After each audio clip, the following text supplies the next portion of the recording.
ఓ రాజా, ఆ తర్వాత ధర్మరాజు ఆ సమయంలో తన ప్రాచీన రూపాన్ని పూర్తిగా గుర్తు చేసుకున్నాడు. ధర్మరాజు నిజమైన రూపం కాదు కదా, ఇక్కడ మనిషిగా వచ్చినాడు. ప్రాచీన రూపాన్ని గుర్తు చేసుకున్నాడు, అసలైన రూపం.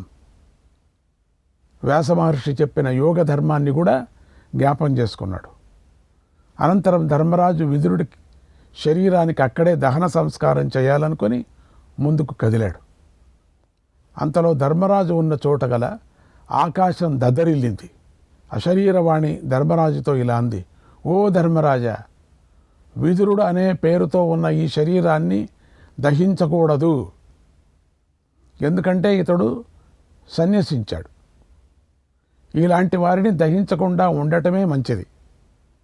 అదే సనాతన ధర్మం. కనుక నీ ప్రయత్నాన్ని విడిచిపెట్టు. ఓ రాజా, ఈ విదురుడు ఆంతానిక లోకాలు పొందుతాడు, సాంతానిక లోకాలు. కనుక ఇతడికే శోకించకు అంది ఆకాశవాణి. పలికింది: అయ్యా, అగ్ని పెట్టద్దయ్యా, సన్యాసులకు అగ్ని పెట్టకూడదు. ఈ భూమి చాలా అదృష్టం చేసుకుంది. వెంటనే ధర్మరాజు ఆ దేహానికి నమస్కారం పెట్టి వెనక్కి వెళ్ళాడు. ధృతరాష్ట్రుడి వద్దకు వచ్చి అంతా చెప్పాడు. అప్పుడు ధృతరాష్ట్రుడు, సకల జనులు, భీముడు మొదలైన వారు విదురుడి సిద్ధిని విని పరమ ఆశ్చర్యాన్ని పొందారు. అందరికీ తెలిపాడు ఏమేం జరిగింది అని ధర్మరాయ.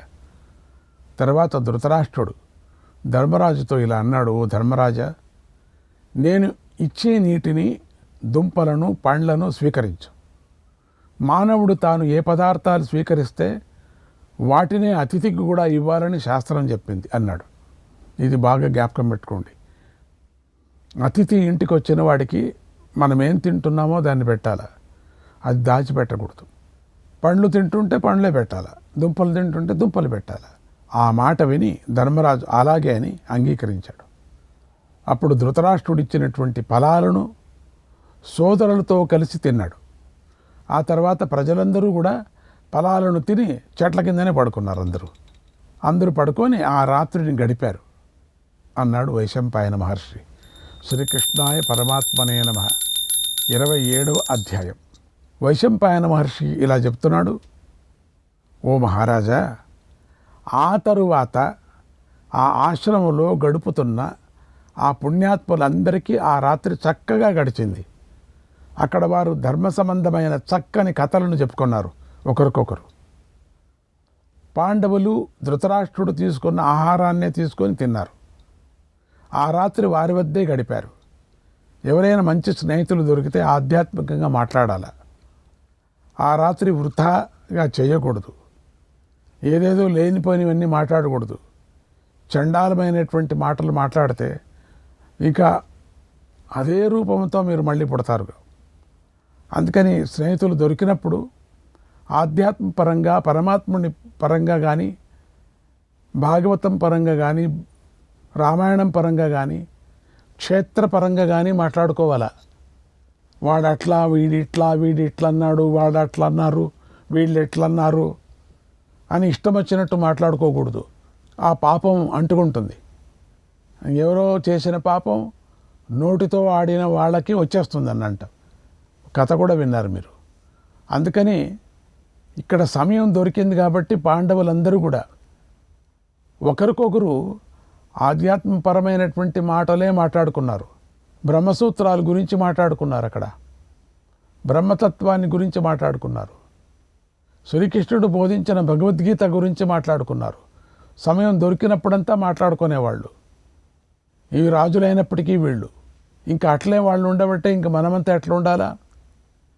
చిన్న సమయం దొరికినా కూడా మంచి మాటలే మాట్లాడుకోవాలి, కానీ చెడు మాటలు మాట్లాడుకోకూడదని మహాభారతంలోనే చెప్పింది. అందుకని ఓ రాజా, పాండవులు విలువైన పడకలను విడిచిపెట్టి తల్లి ఎదురుగా నేల మీద పడుకున్నారు. ఎంత ఆప్యాయతగా పడుకున్నారో ఆ రోజు అంత ఆనందంగా నిద్ర కూడా వచ్చింది. ఆ రోజు రాత్రి గడిచింది. తెల్లవారగానే ధర్మరాజు ప్రాతకాలంలో చేయవలసిన కర్మలను పూర్తి చేశాడు. ధృతరాష్ట్రుడి అనుమతిని పొంది సోదరులు, అంతఃపుర కాంతులు, సేవకులు, పురోహితులతో కలిసి విభిన్న ప్రాంతాలలో తిరుగుతూ ఆశ్రమాన్ని అంతా చూశారు. అక్కడ వెలుగుతున్నటువంటి యజ్ఞవేదికలను చూశాడు. మునులు ఆ యజ్ఞి వద్ద కూర్చొని ఆహుతుల్ని ఇస్తున్నారు. ఆశ్రమాలలో అక్కడక్కడ జింకలు నిర్భయంగా సంచరిస్తున్నాయి. పక్షులు భయం లేకుండా సంతోషంగా పాటలు పాడుతున్నాయి. అక్కడక్కడ ద్విజుల యొక్క వేదమంత్ర ధ్వనులు వినిపిస్తున్నాయి. ఇవన్నీ ఆశ్రమాలకు ఎంతో అందాన్ని తెస్తున్నాయి. పండ్లు దుంపలను తినే మహాత్ములు ఆశ్రమాలలో శోభిస్తున్నారు. చూసారా, ఆశ్రమం అంటే అది. అక్కడంతా చూశారు వీళ్ళు. అక్కడ ఆశ్రమ వాసులందరూ హోమం చేస్తున్నారు, జపం చేస్తున్నారు. బంగారు కలశాలను, రాగి కలశాలను, మృగ చర్మాలను, కంబళ్లను, శుర్వాలను, కమండలాలను, తప్పెలాలను, లోహపాత్రలను, ఇంకా ఉపయోగపడేటువంటి చిన్న చిన్న వస్తువులను కూడా ఎన్నో ఇచ్చాడు. ఇంకా వాళ్ళందరికీ ఆయన ఇచ్చాడు ధర్మరాజు. ఇంకా ఎవరెవరు ఏది కోరితే ఎంత కోరితే అంతా ఇచ్చేశాడు. ఇలా ధర్మాత్ముడైన ఆ ధర్మరాజు ఆశ్రమాలు అన్నీ తిరిగి ధనమంతా వారికిచ్చి తిరిగి వచ్చాడు. తర్వాత నిత్యకర్మలు పూర్తి చేసి ప్రశాంతంగా గాంధారితో కలిసి కూర్చొని ఉన్నటువంటి ధృతరాష్ట్రుని చూశాడు. తర్వాత ధర్మరాజు వారి దగ్గరలోనే శిష్యురాలిలాగా వినయంగా నిలబడి ఉన్న శిష్టాచారంతో కూడి ఉన్నటువంటి తన తల్లి అయినటువంటి కుంతీదేవిని చూశాడు. తర్వాత ధర్మరాజు మొదలైన వారంతా ధృతరాష్ట్రుడు చుట్టూ కూర్చున్నారు. వాళ్ళకంతా చాలా రోజులైంది కదా. ఆ సమయంలో అక్కడికి కురుక్షేత్రంలో నివసిస్తున్న శతయూపుడు మొదలైన మహర్షులందరూ వచ్చారు అక్కడికి. వ్యాస భగవానుడు కూడా శిష్యులతో కలిసి అక్కడికి వచ్చి ధృతరాష్ట్రుడికి దర్శనమిచ్చాడు. మహానుభావుడు వ్యాసుడు వచ్చాడు. అప్పుడు ధృతరాష్ట్రుడు, ధర్మరాజు, భీముడు మొదలైన వారు వెంటనే పైకి లేచి ఆయనకు నమస్కారం కూడా చేశారు. వ్యాసుడు రాగానే శతయూపుడు మొదలైన మహర్షులందరూ ఆయన చుట్టూ చేరారు. అప్పుడు వ్యాసుడు, నాయన కూర్చో అని ధృతరాష్ట్రుడికి చెప్పి తాను అక్కడ ఉన్నటువంటి శ్రేష్టమైన దర్భాసనంపై కూర్చున్నాడు. అన్నాడు వైశంపాయనుడు. శ్రీకృష్ణాయ పరమాత్మనే నమః. 28వ అధ్యాయం. వైశంపాయన మహర్షి ముందుకు ఇట్లా చెప్పుకొని వెళుతున్నాడు. ఓ మహారాజా, ఆ తరువాత వ్యాసుడు ధృతరాష్ట్రుడితో ఇలా అన్నాడు. ఓ ధృతరాష్ట్ర, నీ తపస్సు బాగా వృద్ధి చెందుతుందా? వనవాస నియమాలు పాటిస్తూ నువ్వు సంతోషంగా ఉన్నావా? పుత్రమరణ శోకం నీ మనస్సును బాధిస్తుందా? నీ జ్ఞానేంద్రియాలన్నీ సరిగ్గానే పనిచేస్తున్నాయా? బుద్ధిని గట్టి చేసుకొని నువ్వు అరణ్యక విధిని ఆచరిస్తున్నావా? గాంధారి దుఃఖానికి వసరాలయ్యింది పాపం. రాజా, కుంతీదేవి తన కుమారులను కూడా విడిచిపెట్టింది పాపం. పూజ్యులను సేవించాలనే ఆసక్తితో ఉంది. ఆమె నిన్ను అహంకారం లేకుండా సేవిస్తుందా? ధర్మరాజ్ నీ చేత గౌరవించబడ్డాడని నేను అనుకుంటున్నాను. నువ్వు ఈ భీమార్జున నకుల సహదేవులను ఓదార్చావా? రాజా, వీరిని చూసి ఆనందిస్తున్నావా? నీ మనస్సు ఇప్పుడు నిర్మలంగా ఉందా? నువ్వు జ్ఞానవంతుడవై హృదయాన్ని పరిశుద్ధం చేసుకున్నావా? సకల ప్రాణులలోనూ శత్రుత్వం లేకపోవటం సత్యం, క్రోధం లేకపోవటం అనే ఈ 3 గుణాలు చాలా గొప్పవి. వనవాసంలో ఆటవికమైన ఆహారం నీకు ఒక్కొక్కసారి లభిస్తుంది, ఒక్కొక్కసారి లభించదు. లభించినప్పుడు ఉపవాసం చేయవలసి వస్తుంది. ఇలాంటి స్థితి వనవాసంలో ఉంటుంది. కనుక ఈ వనవాసం నీకు మోహాన్ని కలిగిస్తుందా? ఓ రాజా, విదురుడు మహాత్ముడు, ధర్మస్వరూపుడు. ఈ విధిని ఆచరించి ఆయన లోకాన్ని విడిచి వెళ్ళాడు. ఆ విషయం నీకు తెలుసు. విదురుడు మహాబుద్ధి గలవాడు, మహాయోగి, మహాతపస్వి, మహాత్ముడు. మాండవ్యముని శాపం వల్ల అలా పుట్టిన ధర్మదేవత. దేవతలలో బృహస్పతి కానీ రాక్షసులలో శుక్రుడు కానీ ఆ విదురుడిలాగా బుద్ధిమంతులు కారు. మాండవ్యముని చిరకాలం ప్రోగు చేసుకున్న తపశ్శక్తినంతా ఖర్చు చేశాడు. సనాతనుడైన ధర్ముడికి శాపమిచ్చాడు. నేను గతంలో బ్రహ్మదేవుడి ఆజ్ఞానుసారంగా నా తపోబలంతో ఆ విచిత్ర వీరుడి భార్యందు పుత్రుణ్ణి కన్నాను. మహారాజా, ఆ నీ సోదరుడైన విదురుడు దేవతలకే దేవుడు, సనాతనుడు. ఆయనే ధర్ముడు. ధారణాన్మనసాధ్యానాత్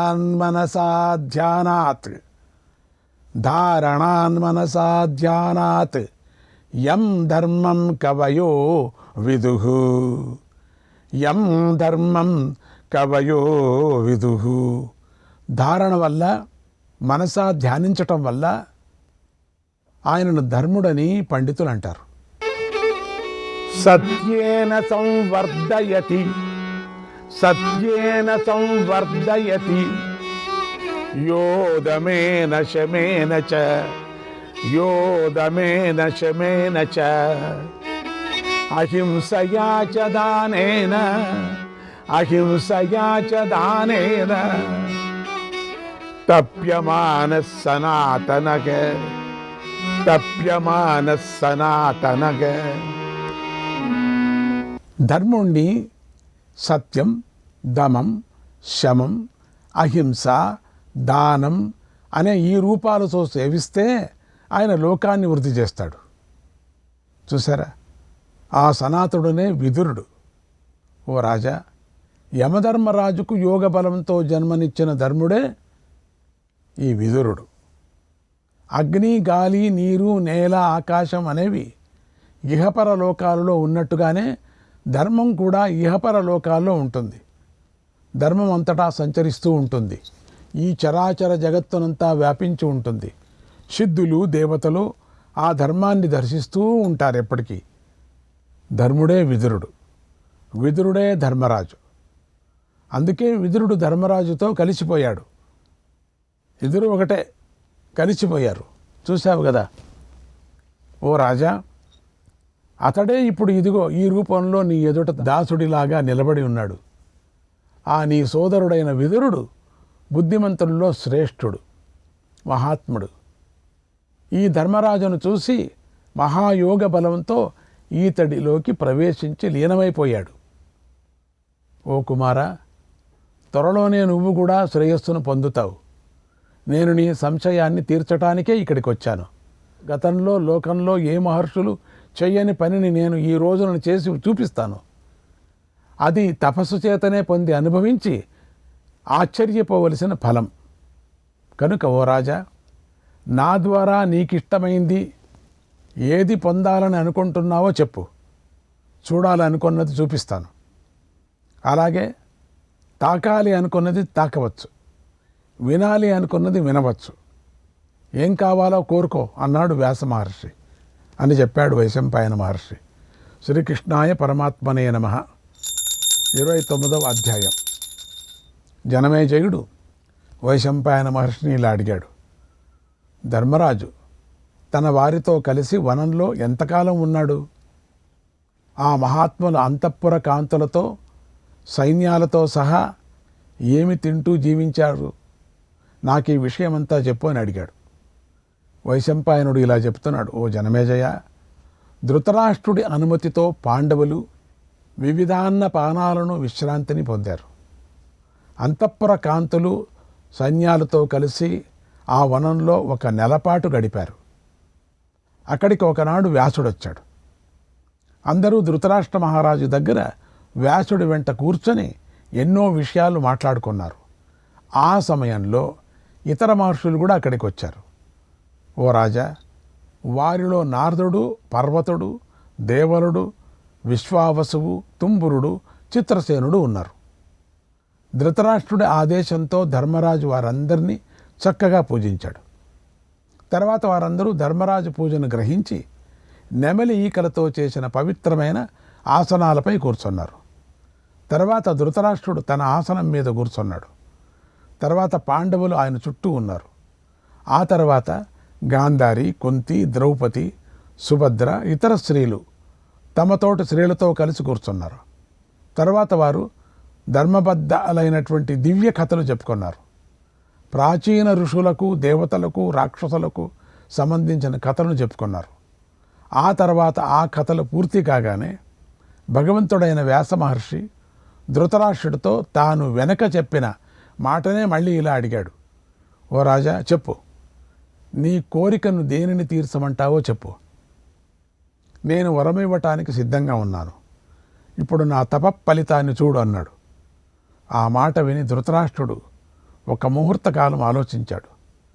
వ్యాస భగవానుడితో ఇలా అన్నాడు. ఓ మహాముని, నేను ధన్యుడను. మీ చేత అనుగ్రహించబడ్డాను. మీ వంటి సాధువులతో నాకు ఈ రోజున సాంగత్యం లభించింది. అందువల్ల నా జీవితం ధన్యమైనది. ఓ తపోధనులారా, బ్రహ్మదేవుడితో సమానమైన మీతో నేను కలిసి ఉన్నానంటే నాకిష్టమైన గతి నాకు లభించింది అని నేను భావిస్తున్నాను. ఓ పుణ్యాత్ములారా, మీ దర్శనంతోనే నేను పవిత్రుడిని అయ్యాను. ఇందులో సందేహం లేదు. నాకు పరలోక భయం కూడా లేదు. కానీ దుర్బుద్ధి, మందమతి అయిన దుర్యోధనుడి అవినీతితోనే నేను పుత్రులను కోల్పోయాను. పుత్ర వ్యామోహంతో దానినే తలుచుకుంటున్నాను. అందుచేత నా మనస్సు ఎప్పుడు దుఃఖిస్తూనే ఉంది. దుర్యోధనుడు పాపచింతన కలవాడు. ఎప్పుడూ పాపచింతన, ఆశ, తానొక్కడే ఉండాలా, తనకే కావాలా, తన మాటనే చల్లాలా, తాను చెప్పిందే సత్యం, మిగతా వాళ్ళంతా తప్పుడు పనులు చేస్తారు, నేను మాత్రం చేయలేదు అనేవాడు. పాపచింతన కలవాడు. అందుకే పాపం తెలియని పాండవులను మోసం చేశాడు. గుర్రాలు, సైనికులు, ఏనుగులతో సహా ఈ భూమినంతా నాశనం చేశాడు. నా పుత్రుడికి సహాయంగా వివిధ దేశాల రాజులను వచ్చారు. సంసారానంతా నాశనం చేసుకున్నాడు. భార్యను దూరం చేసుకున్నాడు, పిల్లలను దూరం చేసుకున్నాడు, పోగొట్టుకున్నాడు అంతా కూడా. అతి బుద్ధితో, అతి అహంకారంతో సంసారాన్ని నాశనం చేసేసుకున్నాడు. రాజులు వచ్చారు, వారు కూడా మరణించారు. ఎందరో తండ్రులను, భార్యలను, ప్రాణాలను, మనోభిష్టాలను విడిచి వచ్చి యముడింటికి వెళ్ళిపోయారు పాపం. ఓ విప్రా, మిత్రుల కోసం యుద్ధంలో మరణించిన వారు ఎలాంటి గతిని పొందుతారో చెప్పు. అలా యుద్ధంలో చనిపోయిన నా పుత్రులు మనుమలు ఎలాంటి గతి పొందారు? వృద్ధుడైన భీష్ముణ్ణి, ద్విజుడైన ద్రోణుణ్ణి చంపించిన నా మనస్సు ఎప్పుడూ దుఃఖిస్తూనే ఉంది. మూఢుడు, పాపాత్ముడు, బుద్ధిహీనుడైన నా పుత్రుడు భూమిని జయించాలని నా చక్కని వంశాన్ని నాశనం చేశాడు. అన్యాయమైన వంశాన్ని నాశనం చేశాడు.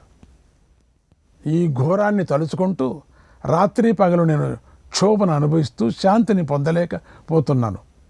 తండ్రి, అదంతా తలుచుకుంటున్న నాకు శాంతి లభిస్తుందా అని ఎంతగానో బాధపడ్డాడు. ఆయన చూసి శోకాన్ని మరిచిపోయిన గాంధారి కూడా మళ్ళీ శోకించింది. వారిని చూసి కుంతి మొదలైన వాళ్ళు కూడా శోకించారు. తర్వాత గాంధారి ఎంతో శోకిస్తూ పైకి లేచి నమస్కారం చేస్తూ మామగారైన వ్యాసుడితో ఇలా అన్నది: ఓ మహర్షి, చనిపోయిన పుత్రులను తలుచుకుంటూ నాకు, ఈ మహారాజుకు 16 సంవత్సరాలు గడిచిపోయాయి. ఈ చేస్తూనే ఉన్నాం యోచన, కానీ మాకు శాంతి లభించటం లేదు. ఓ మహాముని, ఈ ధృతరాష్ట్రుడు పుత్రశోకంతో కుమిలిపోతున్నాడు. రాత్రంతా మేలుకొనే ఉంటాడు. నువ్వు నీ తపోబలంతో సకల లోకాలను కూడా మళ్ళీ సృష్టిస్తావు. అంత శక్తిగల నువ్వు పరలోకానికి వెళ్ళిన ఈ రాజర్షి పుత్రులను మళ్ళీ చూపించవా? ఈ ద్రౌపది కోడళ్ళందరికీ కూడా ఇష్టమైన కోడలు. ఈమె దాయాదులను, పుత్రులను పోగొట్టుకొని ఎంతో తీవ్రంగా దుఃఖిస్తుంది పాపం. అలాగే ఈ సుభద్ర అభిమన్యుడి వదకు తప్పించిపోతుంది. శ్రీకృష్ణాయ పరమాత్మనే నమః.